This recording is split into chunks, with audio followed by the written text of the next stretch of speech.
얼마 전에 읽은 한 이야기입니다. 잠깐 소개를 하면, 캐나다에 서식하는 야생 오리들은 겨울이 되면 추위를 피하기 위해서 남쪽으로 이동한다고 합니다. 그런데 이 야생 오리들이 남쪽으로 이동하다가 잠깐 쉬어가는 곳이 있는데 바로 나이아가라 강이라고 합니다. 이 나이아가라 강은 호수처럼 평온해서 야생 오리들이 거기에서 쉬면서 먹이를 먹기도 하고 잠을 자기도 하고 또 한가로운 휴식을 취하기도 한다고 합니다. 그런데 그 평온함 속에 함정이 있다는 사실을 알지 못합니다. 세계 3대 폭포로 꼽히는 이 나이아가라 폭포는 그 강 하류에 위치해 있는데, 강 하류에 가면 갑작스러운 급류가 나타나게 됩니다. 평온하게 휴식을 즐기고 있던 오리들이 이 급류를 발견하고서 그 급류를 피하기 위해 날아오르려고 할 때는 이미 늦어버렸다고 합니다. 급류가 오리의 발을 꽉 잡고 놓아주지를 않는데 결국 수많은 오리들이 이 나이아가라 폭포에 휩쓸려서 낭떠러지로 추락하는 일들이 종종 일어난다고 합니다. 나이아가라의 평온에 취해서 마음을 놓고 안일하게 있던 야생 오리들에게 닥친 불행한 일들입니다. 여러분, 우리의 신앙생활도 오늘의 평온함에 취해서 안일하게만 있으면 다가오는 위험을 알아차리지 못할 수도 있습니다. 평온한 중에서도 늘 깨어있고 영적인 성장을 위해서 늘 최선을 다할 때 우리에게 주어진 이 순례의 길을 잘 감당할 수가 있는 줄로 믿습니다.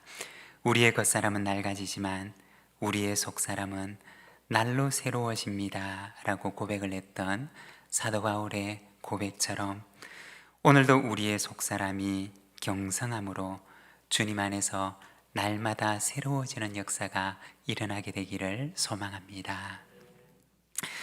오늘은 우리가 사도행전 2장 말씀을 통해서 부흥케 하소서 오순절 그 이후라는 제목을 가지고 말씀을 함께 묵상하고자 합니다. 우리가 이번 3월에는 부흥케 하소서라는 주제를 가지고 말씀을 묵상하고 나 자신을 돌아보고 또 교회를 위해서 기도하는 시간을 가졌습니다.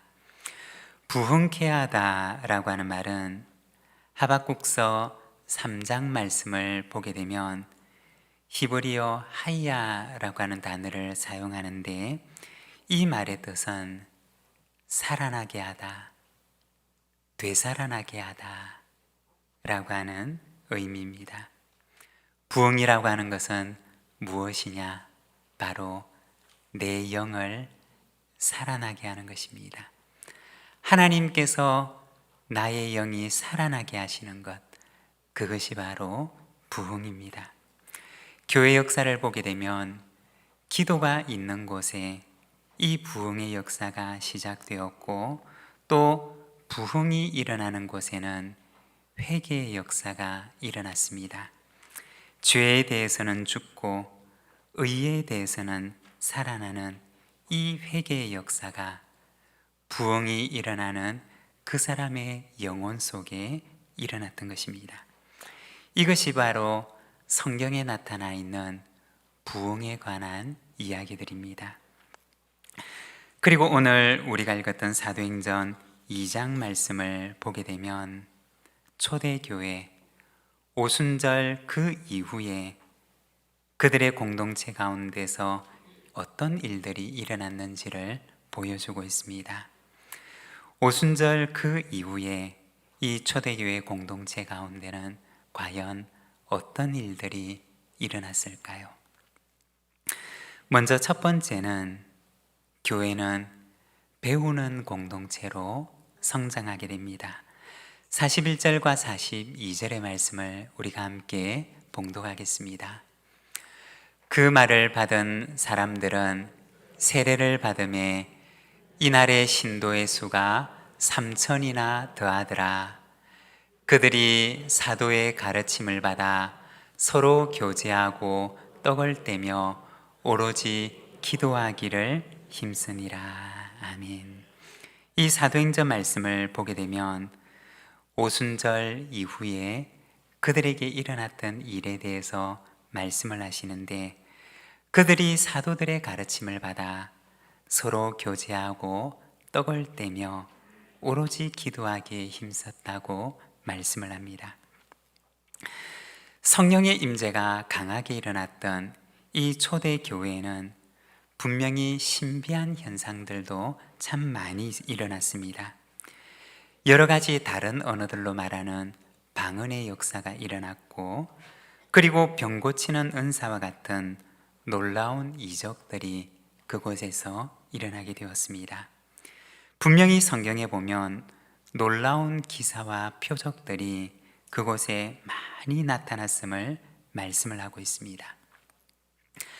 그러나 또한 성경에 보면 초대교회는 이 신비한 현상에만 몰입하는 신비의 종교로 남아있으려고 하지 않았다는 것입니다.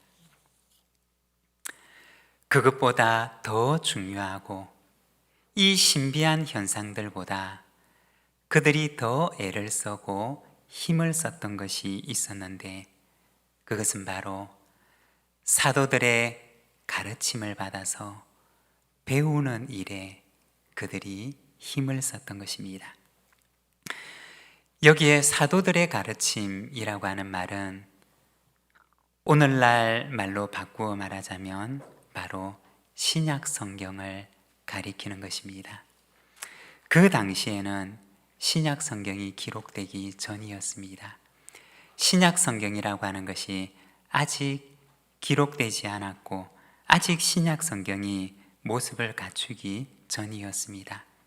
그러나 사도들의 가르침은 장차 신약 성경의 토대가 되는 말씀들이었고, 그리고 사도들이 예수님께로부터 직접 들었던 복음의 말씀들이 바로 그 가르침과 배움의 밑바탕을 이루고 있었던 것입니다.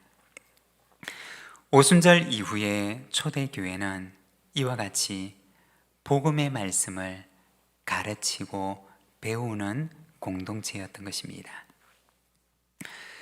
우리가 얼마 전에 에베소서 말씀을 함께 묵상을 했는데, 에베소서 4장 11절에서 13절까지 말씀을 보면 이렇게 말씀을 합니다.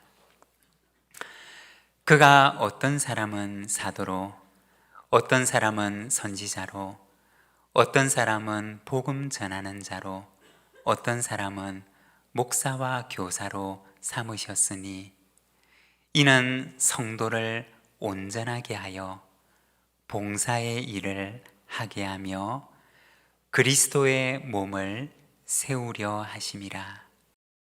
우리가 다 하나님의 아들을 믿는 것과 아는 일에 하나가 되어 온전한 사람을 이루어 그리스도의 장성한 분량이 충만한 데까지 이르리니.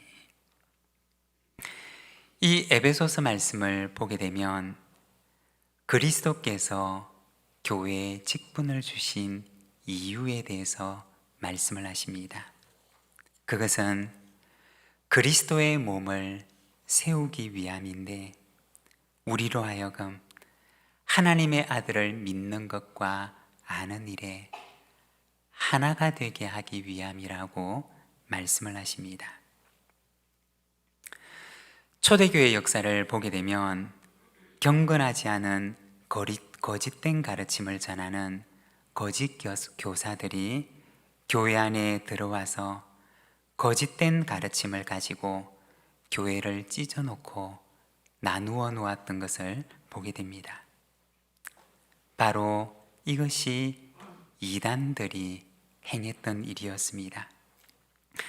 그리스도께서 교회에 직분을 주셨던 이유는 교회를 건강한 가르침 위에 세워서 건강한 배움과 가르침으로 그들을 하나가 되게 하기 위함이었습니다.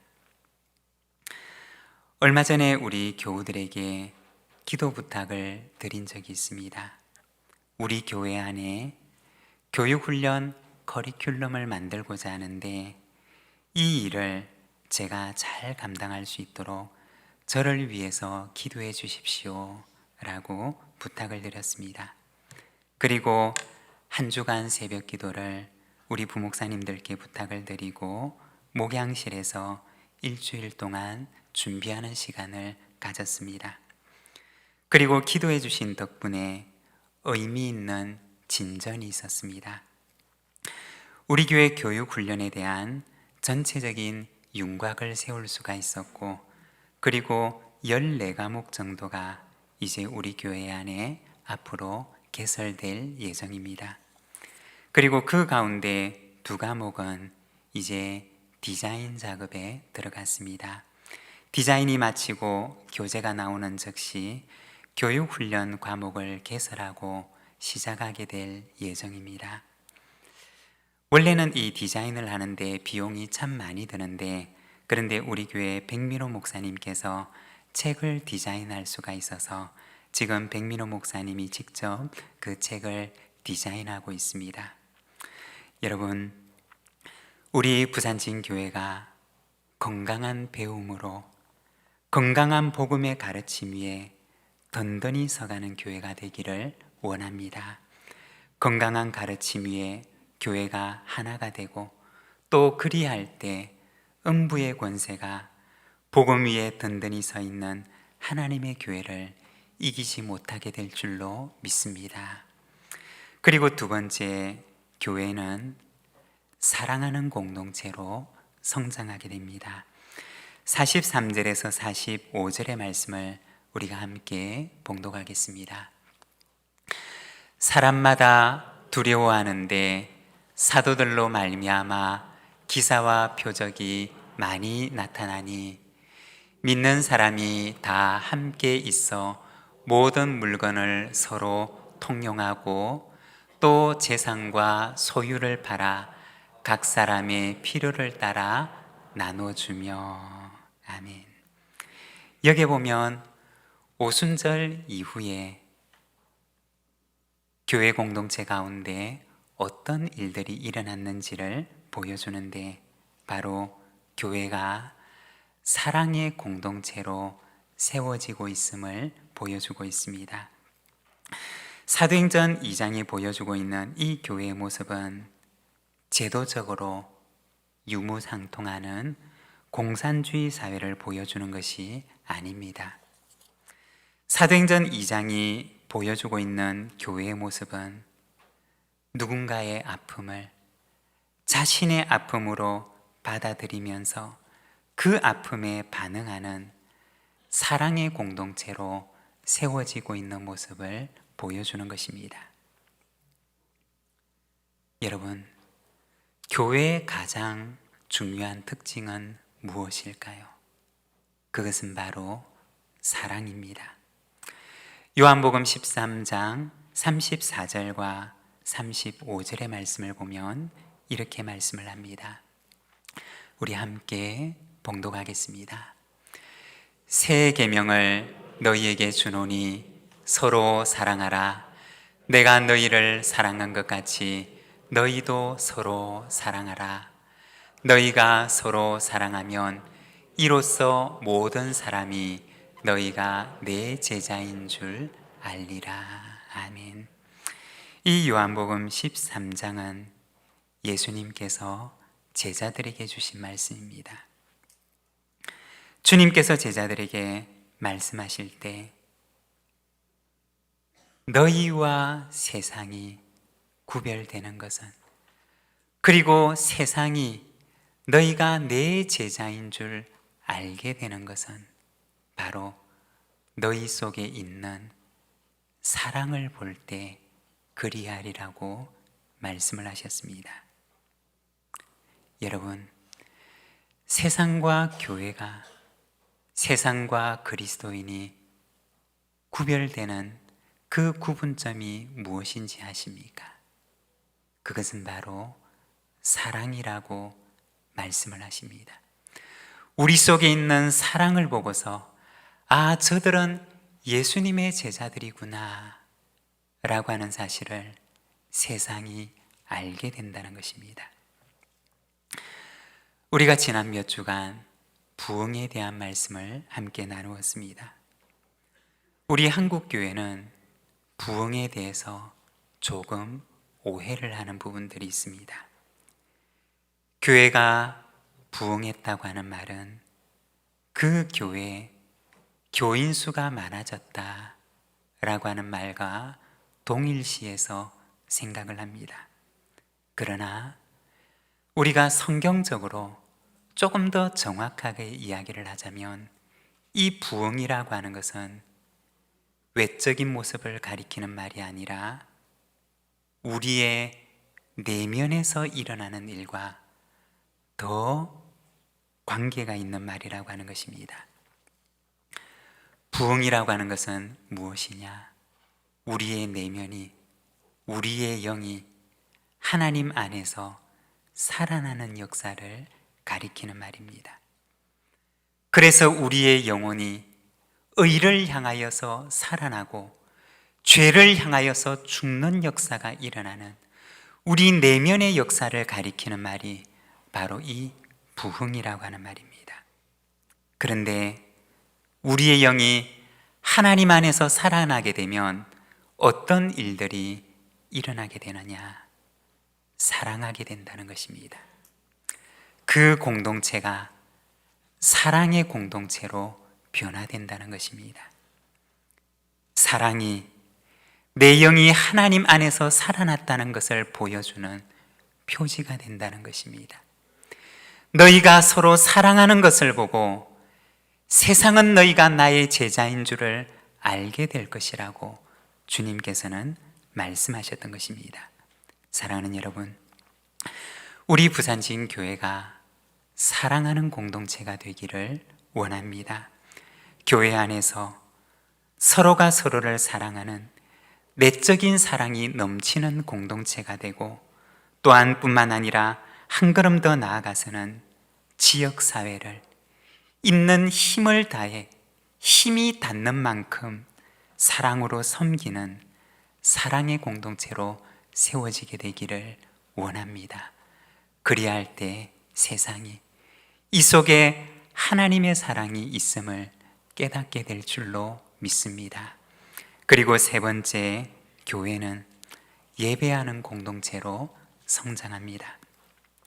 46절의 말씀을 우리가 함께 봉독하겠습니다. 날마다 마음을 같이하여 성전에 모이기를 힘쓰고 집에서 떡을 떼며 기쁨과 순전한 마음으로 음식을 먹고, 여기 보면 오순절 이후에 초대교회 성도들의 모습을 보여주는데 그들은 날마다 성전에 모이기를 힘썼고 그리고 집에서는 함께 떡을 뗐음을 말씀을 하고 있습니다. 여기 보면 초대교회 성도들이 모임을 가졌던 두 장소에 대해서 말씀을 합니다. 바로 성전과 집이었습니다. 성전은 공식적인 모임의 장소였고 집은 비공식적인 모임의 장소였습니다.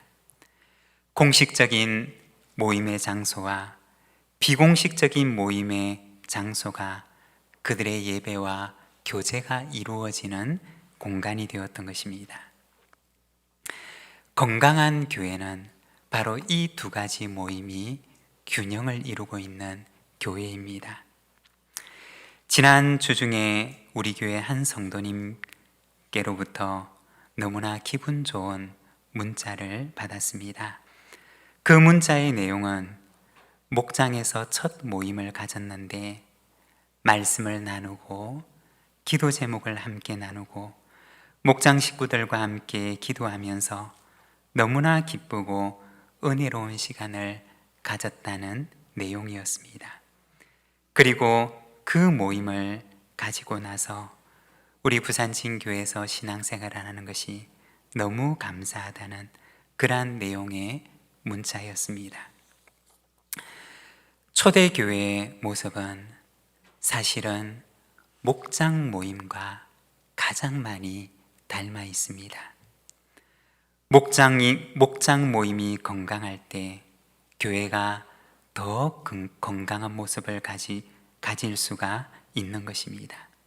사랑하는 여러분, 우리 부산 진교회 모든 목장들이 초대교회처럼 건강한 목장을 이루어가는 그러한 모임들이 되기를 소망합니다. 그리고 네 번째, 교회는 선교하는 공동체로 성장하게 됩니다. 47절 말씀을 우리가 자막을 보면서 함께 봉독하겠습니다. 하나님을 찬미하며 또 온 백성에게 칭송을 받으니 주께서 구원받는 사람을 날마다 더하게 하시니라. 아멘. 여기에 보면 온 백성에게 칭송받는 공동체, 하나님께서 구원받는 사람을 날마다 더하게 하셨다고 말씀을 하십니다. 여러분, 우리가 꼭 기억해야 할 것이 있는데,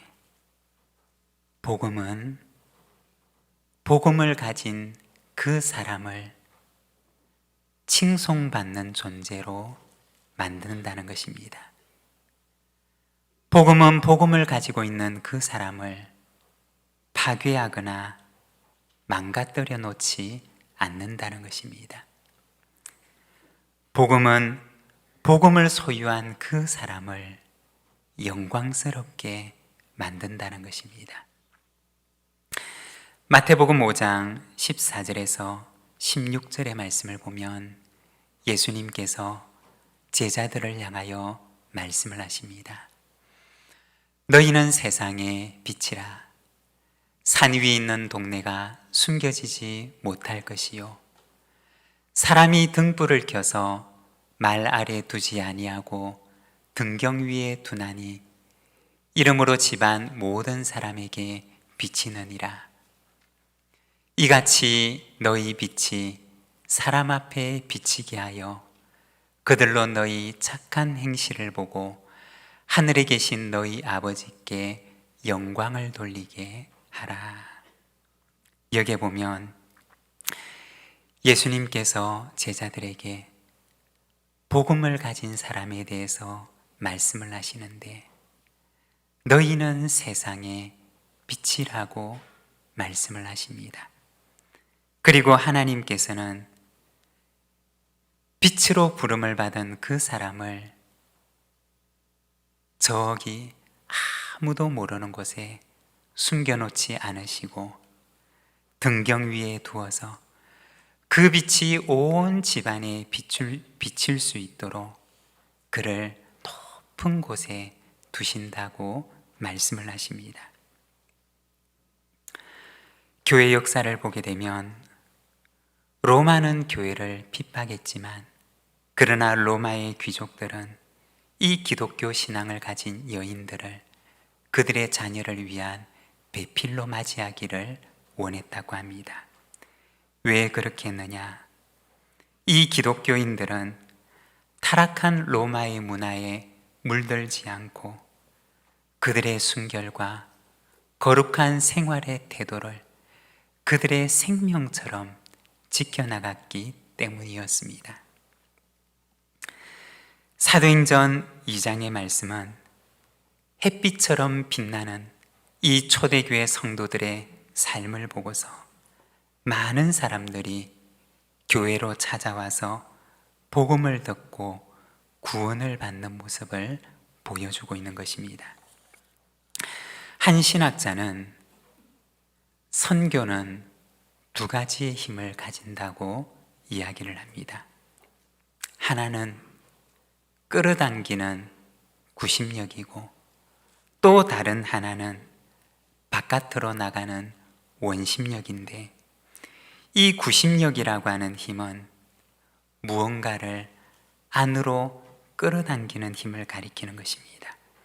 그리고 원심력이라고 하는 힘은 바깥으로 나가는 힘을 가리키는 것입니다. 선교는, 교회는 이 두 가지 힘을 가지고서 선교적 역할을 감당을 했는데, 교회가 가지고 있는, 복음을 가진 소유한 사람들이 가지고 있는 그들의 빛된 행실로 인해서, 그들의 거룩한 매력으로 인해서 세상은 교회를 향하여 찾아왔다는 것입니다.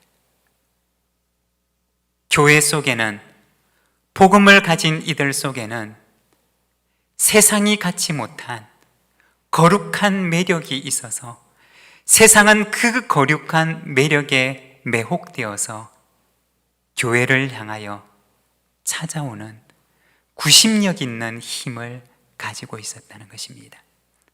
또한 뿐만 아니라 교회는 원심력의 힘을 가지고 있어서 복음을 혼자 가지고서는 도무지 있을 수가 없어서 이 복음을 가지고 세상을 향하여 나아가는 원심력의 힘을 그들 속에 가지고 있었다는 것입니다.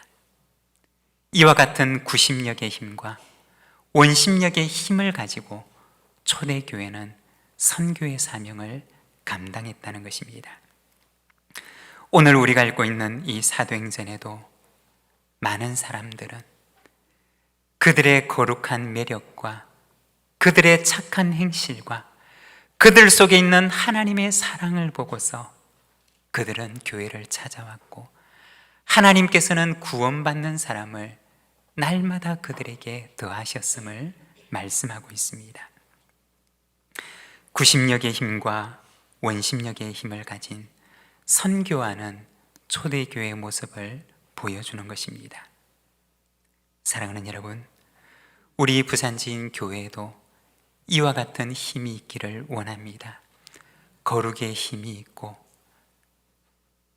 그리스도인들 속에서만 볼 수 있는 거룩한 사랑을 보고서 교회를 향하여 그 매력에 이끌려 교회를 찾아오는 구심력의 힘을 가진 교회가 되기를 원합니다. 또한 뿐만 아니라 이 복음을 나 혼자 가지고 있을 수가 없어서 이 복음을 들고 온 세상을 향하여 뛰쳐나가는 원심력의 힘을 가지고 세상을 향한 선교적 사명을 감당하는 주님의 교회가 되기를 소망합니다. 오순절 그 이후 초대교회는 배우고 사랑하고 예배하고 선교하는 공동체로 성장합니다. 오순절보다 더 중요했던 것은 바로 오순절 그 이후에 그들에게 일어났던 일들이었습니다. 우리도 오늘의 평안함에 안주하는 것이 아니라 날개짓을 하며 일어나서 배우고 사랑하고 예배하고 선교하는 공동체로 세워지는 우리 부산진 믿음의 공동체가 되기를 소망합니다. 우리 시간 함께 기도하기를 원합니다. 오순절 그 이후 초대교회에 일어났던 그 풍성한 일들처럼 오늘 우리의 교회에도 그와 같은 놀라운 일들이 일어나게 하소서. 우리 함께 기도하며 하나님 앞에 나가겠습니다.